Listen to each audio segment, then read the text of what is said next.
और आगे जो एक सीन हुआ हमारे साथ वो मैं जो आपको बताने वाला हूँ, आप भी रोड के जने खड़े होंगे। सीन ये हुआ कि हम जंगल में से जा रहे हैं और अंधेरा है, गुप अंधेरा है और बाइक की लाइट लगी हुई है। आगे से दो जने शख्स नमूदार होते हैं और उनके हाथ में जो है ना दो बड़ी जो है ना आप कह सकते हैं 47 थी या जो भी थी, एक बड़ी असला जो है ना बंदूकें उनके पास थी। जब और आगे हम सफ़र कर रहे थे तो रास्ते में एक पत्थर और रोड के ऊपर ही जो है ना वो पत्थर नुमा एक जंप सा बना हुआ था। अब वो हमें नज़र नहीं आया, लाइट हमारे पास थी लेकिन वो हमारा एक समझ लीजिए पहला और नया और लंबा टूर था तो इतना एक्सपीरियंस नहीं था। तो बाइक जैसे ही उसके ऊपर चढ़ा तो एक दो दफ़ा उसने ऊपर नीचे जंप खाए बड़े बड़े और उसकी वजह से हमारा यानी पिछले जितनी भी स्पोकी थी ना आधे से ज़्यादा वो टूट गई थी।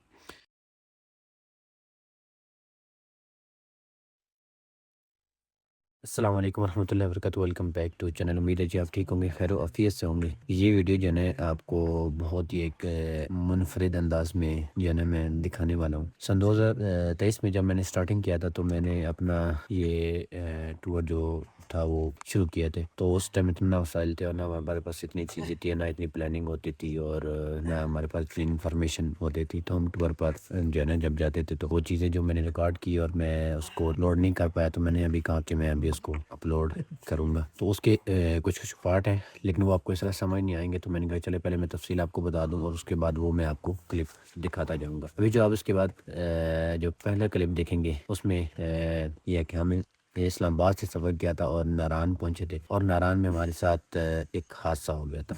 आगे उस पर बात करेंगे। अभी जो इसके बाद आप क्लिप देखेंगे उसमें यह है कि हम नारायण जा रहे हैं झील सैफुल मुल्क की तरफ और रास्ता काफ़ी ख़राब है, आप चेक करें। 4x4 गाड़ी खड़ी है, चेक करें।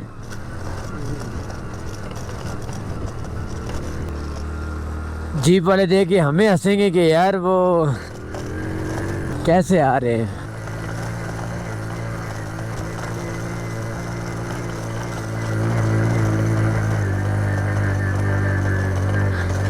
पिछली दफ़ा जब हम आए थे तो बाइक की इतनी कंडीशन ठीक नहीं थी जिसकी वजह से जब कोई जीप आती थी तो हमें रोड से साइड पे होना पड़ता था। अब जीप के सामने हमारी बेइज्जती हो जाएगी जब रुक जाएगा बाइक।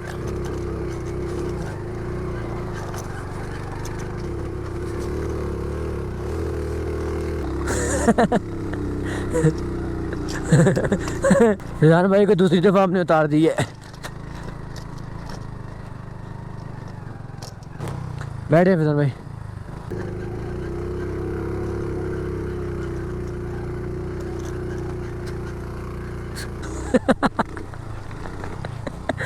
बस ठीक है ठीक है ठीक है ठीक है, छोड़ दे।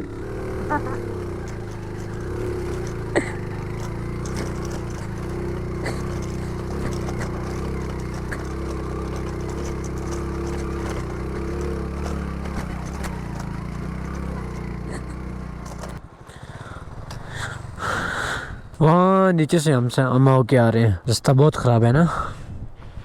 ये चेक करें, चले हटे हटे चले ना। तेरा तो गेम बजाना पड़ेगा। यहाँ पिछली दफ़ा आए थे तो हम ये ग्लेशियर बहुत बड़ा था लेकिन इस दफ़ा बहुत कम पड़ा है।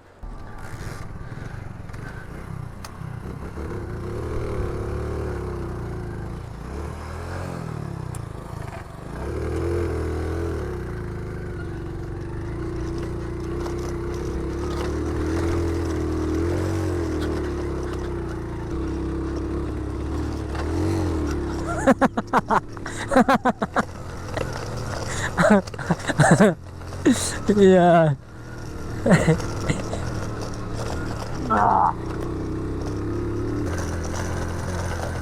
पिछली दफ़ा हम यहाँ पर रुके थे और यहाँ पर पानी वगैरह पिया था लेकिन पानी बहुत ठंडा था।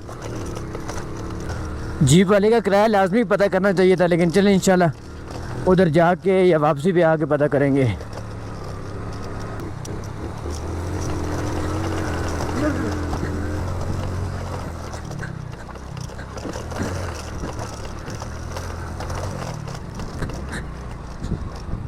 शुक्र अल्हम्दुलिल्लाह। ये यहाँ पर देखें ना, अब लिखा हुआ था कुछ जैफल झील सैफुल मुल्क 5 किलोमीटर। वो किसी ने जो है ना मस्ती की है उसके साथ और ख़राब कर दिया। ऐसी चीज़ें नहीं करनी चाहिए हमको।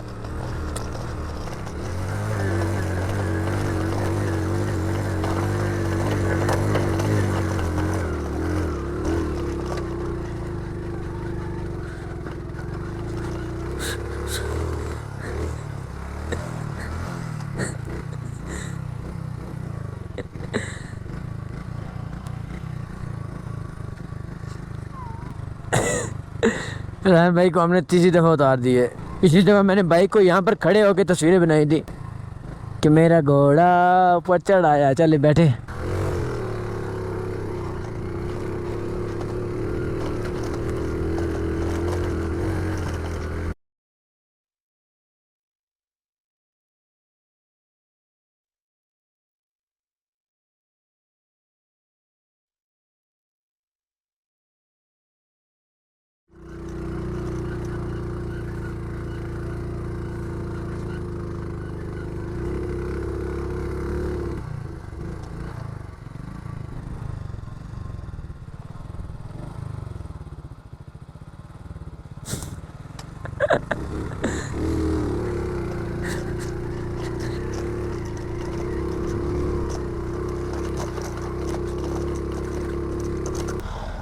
चले मैदान में बैठ जाए।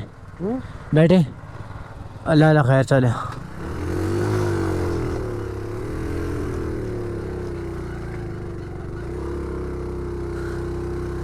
उधर नहीं मैदान में, शर्म नहीं आती आपको?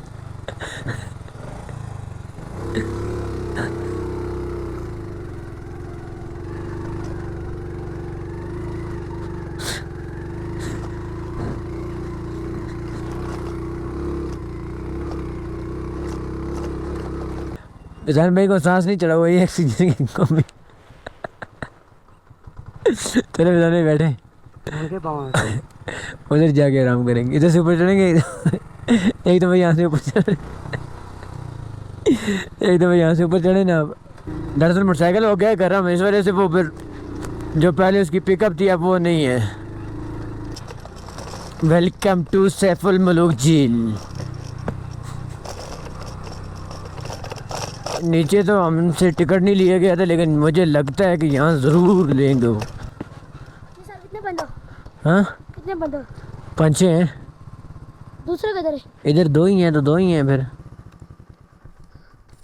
40 रुपए तो 20 रुपए रेट है। हाँ जी, 3290 बुलंदी की हाइट पर हैं हम। जो भी हमें देखते हैं ना वो एक दफ़ा हैरान ज़रूर होता है कि यार ये इसको किधर लेके आ गए हैं भाई। माशाल्लाह झील सैफुल मलूक। अभी तो बहुत छोटी होगी, वैसे बड़ी थी वो आगे तक इसका पानी था।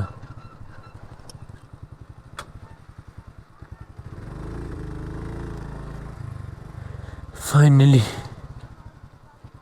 नारान का रास्ता उस टाइम भी काफ़ी ख़राब था और आज भी वैसा ही नारान का रास्ता है। नारान से झील सैफुल मलूक पहुंचे और हमने कुछ पिक्चर वीडियो बनाई, लेकिन वो अनफॉर्चुनेटली कहीं मिस हो गई, तो वो क्लिप तो आपको नहीं दिखा सकूंगा। अब इसके बाद क्या हुआ कि हम पहुंचे नीचे वापस और वहाँ से हमने आगे का सफ़र शुरू किया जलखंड की तरफ। हमारा इरादा था कि अभी रोशनी है तो हम थोड़ा सा और सफ़र कर लेते हैं। जब और आगे हम सफ़र कर रहे थे तो रास्ते में एक पत्थर और रोड के ऊपर ही जो है ना वो पत्थर नुमा एक जंप सा बना हुआ था। अब वो हमें नज़र नहीं आया, लाइट हमारे पास थी, लेकिन वो हमारा समझ ले पहला और नया और लंबा टूर था, तो इतना एक्सपीरियंस नहीं था। तो बाइक जैसे ही उसके ऊपर चढ़ा तो 1-2 दफ़ा उसने ऊपर नीचे जंप खाए बड़े बड़े, और उसकी वजह से हमारा जो है पिछले जितनी भी स्पोकी थी ना आधे से ज़्यादा वो टूट गई थी। अब मजबूरन हम आगे रात को नहीं जा सकते, तो फिर हमने वहाँ पर जाकर रूम ले लिया। आप रूम चेक करें और जो थोड़ा बहुत मैं इन्फॉर्मेशन दे रहा हूँ आप उसको देखें।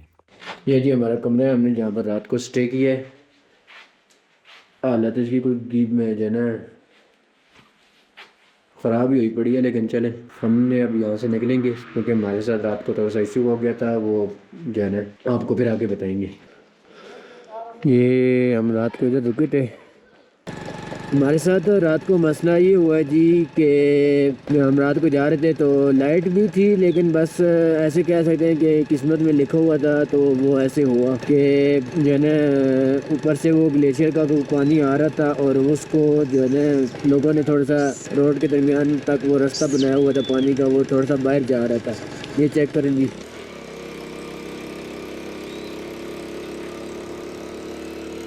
वैसे खूबसूरती बड़ी है, वो अभी पहाड़ शहाड़ आपको अगर देखेंगे तो वो बड़े खूबसूरत नज़र आ रहे हैं। उनके ऊपर जो धूप पड़ रही है उसकी वजह से, मतलब ये क्या रब की शान है। अच्छा वो मैं आपको बात बता रहा था, तो ऐसे हुआ कि वो उसकी जो थे उन्होंने लोगों ने जो है ना थोड़ा थोड़ा जो है ना मतलब कि मिट्टी वगैरह है जिसको इकट्ठी करके और पानी के लिए, ताकि पानी आगे पीछे ना हो इस वजह से तो वो बनाए हुए थे। तो वो रोड के आधी रोड तक आए हुए थे, जिसकी वजह से वो हमें नज़र नहीं आए। दूसरा ये है कि वो हम उसके जब ऊपर चढ़े, बाइक ऊपर चढ़ा तो बाइक जो है ना हम स्पीड में थे, तो इस वजह से वो बाइक को जो है ना अनबैलेंस हो गया। लेकिन हमने कंट्रोल कर लिया, बाइक को रोक लिया, लेकिन वो बार बार जब एक दो दफ़ा ऊपर हुआ फिर नीचे लगा, इस वजह से वो इसकी जो स्पोकें हैं वो टूटी हैं 4-5, जिसकी वजह से बाइक अब बबलिंग करता है। तो अब हम आगे का तो अभी तक प्लान नहीं कर रहे, लेकिन ये है कि चलें अब बड़वाई में जाते हैं वापस। जलखंड में मैं सुबह गया था, लेकिन वहाँ पर हमें कोई ऐसा मैकेनिक नहीं मिला। वहाँ पर एक ही शॉप है, वो भी टायर वाली, और कोई मसला हल नहीं हो सकता था, तो वापस आ गए।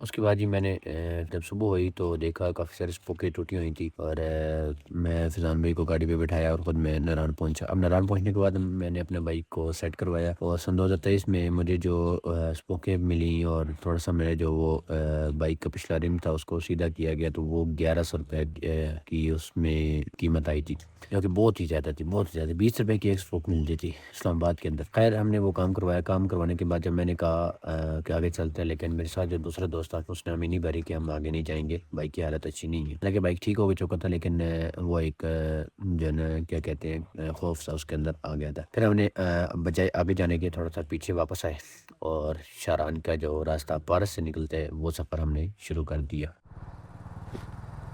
फैज़ान भाई आ रहे हैं जी, हम लेके जा रहे हैं होंडा 70 को शारान, और बहुत मुश्किल ट्रैक है, लेकिन ये है कि हम कोशिश करते हैं, चढ़ते हैं अगर जितना हमारे नसीब में लिखा हुआ। बैठे फैज़ान भाई।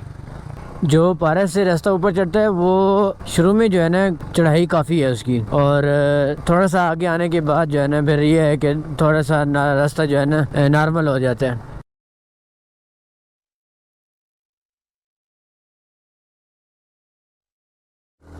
रास्ता बहुत ही पथरीला है, और दूसरा क्या नाम है, चढ़ाई काफ़ी है। इधर बीच में लोगों की गंदम भी लोगों ने लगाई हुई है पहाड़ों के ऊपर। जब भी आप आए अगर बोर्ड से जो है ना आपने इधर इस तरफ नहीं जाना, ये जो सख्त चढ़ाई है इस तरफ नहीं जाना। ये भी आता है, लेकिन जो पिक्चर आपको नज़र आएगी बस इसी में यही होगा, लेकिन जो असल जो शारान फॉरेस्ट है वो आगे है, यहाँ से आगे ये इस तरफ जिस तरफ हम अभी जा रहे हैं। बहुत ही मुश्किल ट्रैक है, कोई भी बाइक हो ना उसके लिए भी काफ़ी मुश्किल है। अभी देखे ना वो जो सामने आपको बाज़ार नज़र आ रहा है, उस बाज़ार से हम ऊपर आए हैं। अब इन जो ये जो आपको पहाड़ नज़र आ रहे हैं इसको क्रॉस करके हमने दूसरी साइड पे जाना है। पारस से जब हमने रास्ता स्टार्ट किया तो बहुत ही ज़्यादा स्टीप चढ़ाई थी, और वो 4x4 का रास्ता था। तो हमने ऐसे किया कि हमने सामान अपना नीचे, जहाँ पर हमने खाना खाया शाम को, असर का वक्त था, तो वहाँ पर हमने सामान रखवा दिया। जो हमें ज़रूरत का सामान था, सिर्फ कैंप और स्लीपिंग बैग, हम वो वहाँ ऊपर लेके जा रहे थे। और उसमें एक साथ हमने पावर बैंक, और उसके बाद एक कैमरे की 2-3 बैग थी, और एक 2-3 लीड वगैरह थी। अब जब रास्ते में जा रहे थे तो वो हम रास्ता इतना एडवेंचर था कि हम उस एडवेंचर को सिर्फ इंजॉय कर रहे थे, देख रहे थे। हमारा उस टाइम क्योंकि स्टार्टिंग था तो हमारे पास ना कोई बैग ना कोई इस तरह का कोई चीज़ नहीं थी, तो हमने एक शॉपर में जो है ना बस वो हमने सामान उसके साथ बाइक के जो सेफ्टी गार्ड जिसको बोलते हैं उसके ऊपर लगाया हुआ था। वो झटके की वजह से बार बार पत्थर और आगे पीछे की लगने की वजह से वो कहीं से नीचे से फट गया और हमारा पावर बैंक गिर गया। अब पावर बैंक जब गिर गया तो हमें पता नहीं चला, और उसके साथ हमारी बैटरी भी गिर गई। उसके बाद हमारे साथ जो चार्जिंग वाली लीड थी 2-3 वो भी गिर गई। हमें उसका आइडिया ही नहीं बना। काफ़ी आगे जा चुके थे, और जाके फिर हमने देखा कि यार हमारे पास तो वो सामान ही नहीं है। तो अब बहुत ज़्यादा टेंशन बन गई थी। वो मैंने बहुत बड़ा पावर बैंक लिया था, 80,000 mAh का लिया था। उस टाइम मैंने कोई 18,000 रुपये का मंगाया था सन 2023 के अंदर। तो ये बहुत बड़ी अमाउंट थी, और हमारा हम स्टार्टिंग में थे, तो वो जो है ना हमारे लिए बहुत जो है ना वो एक कहते हैं कि एक बहुत ही बड़ा असासा था हमारे पास साथ। खैर जब वो नहीं मिली मतलब, तो उसका मैंने ऐसे किया कि फैज़ान भाई को उधर ही खड़ा किया, और मैं वापस नीचे आ गया। तो बहुत नीचे आया, बाकी चीज़ें मिल गई थी, कैमरे की बैटरी और लीड वगैरह मिल गई, लेकिन पावर बैंक हमें नहीं मिला। पावर बैंक मतलब अल्लाह आलम किसी ने उठा लिया, कहाँ गिरा कोई इसका आइडिया नहीं बना। खैर हमने सफ़र आगे जारी रखा। अब जब आगे सफ़र जारी रखा तो वो जंगल में से था सारा, क्योंकि शाम हो चुकी थी। हमें शाम हुई तो हम सफ़र करते रहे और आगे जो एक सीन हुआ हमारे साथ, वो मैं जो आपको बताने वाला हूँ, आपके भी रोड के जने खड़े होंगे। सीन ये हुआ कि हम जंगल में से जा रहे हैं और अंधेरा है, गुप अंधेरा है और बाइक की लाइट लगी हुई है। आगे से दो जने शख्स नमूदार होते हैं और उनके हाथ में जो है दो बड़ी जो है आप कह सकते हैं 47 थी या जो भी थी, एक बड़ी असला जो है ना बंदूकें उनके पास थी। अब हम अपने ने सफ़र शुरू किया हुआ था, तो हमने जब ये चीज़ देखी ना तो हमने क्या किंगे सब कुछ किया हमारा। लेकिन वो फिर जब हम रुके तो उन्होंने कहा कहाँ से आ रहे हैं, कैसे आ रहे हैं, ये वो बातें शतें हुई। तो फिर उन्होंने बताया कि हम यहाँ के फॉरेस्ट के जो है ना गार्ड हैं, सिक्योरिटी गार्ड है। तो हमने उनको अपना सारा माजरा बताया कि हमारे साथ ये हुआ। तो उन्होंने कहा कि आप ऐसा करें, यहाँ पर आपको रात को ये सफ़र करना अच्छा नहीं है, उसके लिए आपको यहाँ पर ही रात गुजारनी चाहिए। लेकिन हमारे पास जगह है हमारे पास, लेकिन खाने के लिए वो हमारे पास बंदोबस्त नहीं है। तो हमारा इतना मेंटली तौर पे हम जो है ना इतने उसको डिस्टर्ब हो चुके थे कि हमें उस चीज़ का आइडिया ही नहीं था कि हम 2 घंटा पहले खाना खा के आ चुके हैं। तो हमें खाने की ज़रूरत ही नहीं थी, हम तो खाना खा के आए थे इसी वजह से कि वो ऊपर महंगा मिलेगा, हम नीचे खा के जाएंगे। तो खैर हमने कहा कि ठीक है हम आगे चलते हैं थोड़ा सा। उन्होंने कहा कि आप आगे चले जाएं। खैर हम आगे चले गए, थोड़ा सा आगे गए तो वहाँ पर जाके हमने कमरा लिया और वो कमरा पड़ा था जी हमें 2500 रुपये में। वो मेरे पास क्लिप था तो मैंने कहा चलिए वो आपको साथ दिखाऊंगा, आप कमरा चेक करें। 3 hours later. ये जी अभी हमने कमरा लिया है रात को ही ना, तो उसमें ये बस नॉर्मल सा जो है ना, हमें ये इधर हमारा सामान पड़ा हुआ है और ये बैग शूज़ वगैरह, और उसके बाद ये एक डबल बेड है, ठीक है। और बस इसमें ठीक है हम 2 बंदे हैं तो नॉर्मली सा हमारा गुजारा हो जाएगा। और इस तरफ ये पर्दा और खिड़की है और इधर भी पर्दा और खिड़की है। सुबह फिर इंशाल्लाह आपको थोड़ा सा व्यू दिखाएंगे। वॉशरूम का भी बस नॉर्मल सा सीन है, बस गुजारा है। तो बस तकरीबन ये हमने दिया उसको 2500 रुपये का, तो ये नॉर्मल ठीक है हमारे लिए। तो बाकी ये है कि इसका रेट बहुत ही हाई है, लेकिन ये है कि हमें मुनासिब जो है ना मिल गया है।